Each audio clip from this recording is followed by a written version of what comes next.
নাই প্ৰথমেতো মই আচৰিত পাইছোঁ আমাৰ যে এই অঞ্চলৰ ৰাইজে BPF দলক ইমান যে ভাল পায় আজি যি ধৰণে ওলাই আহিছে তাতে গম পায় মই তেখেতসকলক প্ৰথমে ধন্যবাদ যাচিছোঁ আৰু বাকী অভিনন্দনটো মই নল'ম আমাৰ দলৰ কৰ্মকৰ্তা শুভাকাংক্ষীসকলকে দিম কিয়নো এই ইলেকশ্যনটো অকল মোৰ নহয় আমাৰ সকলোৰে ইলেকশ্যন কিয়নো সমষ্টি উদ্ধাৰ কৰিব লাগে চৰকাৰ কৰিব লাগে তো তাৰ কাৰণে অভিনন্দনটো মই লোৱাটো ঠিক নহ'ব আমাৰ দলৰ কৰ্মকৰ্তা লগতে শুভাকাংক্ষী সকলোকে মই অভিনন্দন যাচিছোঁ আৰু বাকী আমাৰ দলৰ সভাপতি হাগ্ৰামা মহিলাই ডাঙৰীয়াকটো ধন্যবাদ যাচিবই লাগিব তেখেতে দেউতাবাকী ৰাইজৰ যি আশা এইটো বুজি পাইছে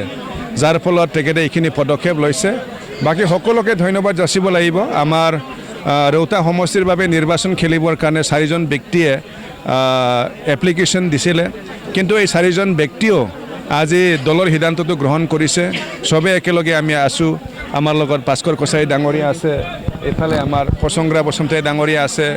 আৰু ফাদাৰাম বড়ো ডাঙৰীয়াও আছে আৰু কমল কুমাৰ দৈমাৰী নিশ্চয় তেখেতেও আহি পোৱা নাই সবেই আছে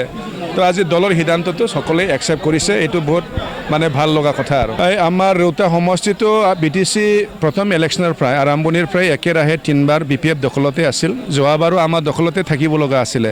কিন্তু পৰিৱৰ্তনৰ ঢৌ আহিল বিটিআৰ শক্তিৰ অলপ হাৱা আহিল ৰাইজে বহুত সপোন আছিল ইয়াৰ কাৰণেহে যোৱাবাৰ UPPL হাতত গ'ল নীলোৎ স্বৰ্গীয়াৰী ইয়াত জিকি পেলাই EM হ'বলৈ সুযোগ পালে কিন্তু আজি তেওঁলোকৰ যি মিছা প্ৰতিশ্ৰুতি বেছি সময় ঠিকি নাথাকিলে ৰাইজে বুজি পাইছে পুনৰ আকৌ যেহেতু BPFকে ভাল পায় ৰাইজে সকলোৱে ওলাই আহিছে সকলোৱে এতিয়া পুনৰ BPFকে ইয়াত আমাক লাগে এই ধৰণে সবে ওলাই আহিছে তাৰ কাৰণে আসল কথা হ'ল এইবাৰ মানে ৰৌতা সমষ্টিটো পুনৰ BPFক দখলত আনিব লাগে উদ্ধাৰ কৰিব লাগে এই আশাতে সবে ওলাই আহিছে আৰু যাৰ ফলত মই আজি এজন বিধায়ক হৈও ইয়াত নিৰ্বাচন খেলিব লগা হৈছে যি ধৰণে ওলাই আহিছে আমিতো একেলগে যুঁজিম যেতিয়া আমি একেলগে যুঁজিম এজন EM যিমানে ডাঙৰ নহওক কিয় আমাৰ লগত কোনো পাত্তা নাপায় প্ৰাৰ্থী তালিকা অহাকালি হ'ব যেহেতু নমিনেশ্যনৰ ডেট 1-2 দুটা দিনেই আছে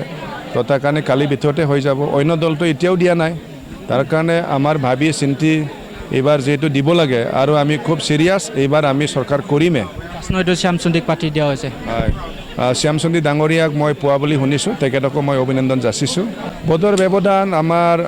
দলৰ কৰ্মকৰ্তা সকলে কোৱা মতে এইবাৰ আমি বহুত ভোট ব্যৱধানত আমি জিকিব পাৰিম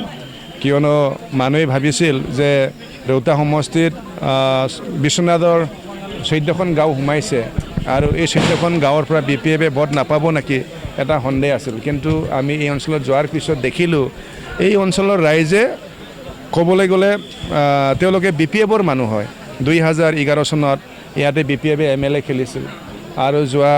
2024 চনৰ যি MP ইলেকশ্যন আমাৰ BPFৰ প্ৰাৰ্থী আছিল তেওঁলোকে BPFক ভোট দি পাইছে কিন্তু কোনোদিনে UPPLক ভোট দি পোৱা নাই অৰিজিনেলি ইয়াত BPFৰ মানুহ কাৰণ আমি গৈছোঁ আমাৰ প্ৰতি বহুত সঁহাৰি আৰু মাজত আমি নেখেলাৰ কাৰণে কিছুমান ব্যক্তিয়ে চৰকাৰ যেহেতু BJPৰ হাতত আছে তাৰ বাবে কিছুমান ব্যক্তি BJPক ভোট দিছে BJPৰ লগত কাম কৰিছিল কিন্তু আমি BPF যোৱাৰ পিছত সকলোৱে BJPৰ পৰা আমাৰ তাত ঘূৰি আহিছে তেওঁলোকে আত্মবিশ্বাস কৰিছে যদি গ'ল খাব ইয়াত আমিহে জিকিম মই ক'লোঁ না আপোনালোকক কাৰণটো অৰিজিনেলি এই অঞ্চলটো BPF হয় তেওঁলোকে কিবা কিবি সাংগঠনিক দিগত চিন্তা কৰি পেলাই মানুহক মিছা কথা কৈ পেলাই মানে এই অঞ্চলৰ ৰাইজৰ ভোটটো আৱেগিকভাৱে আনিব বিচাৰে কিন্তু এইটো সফল নহয় তেখেতসকল সমষ্টি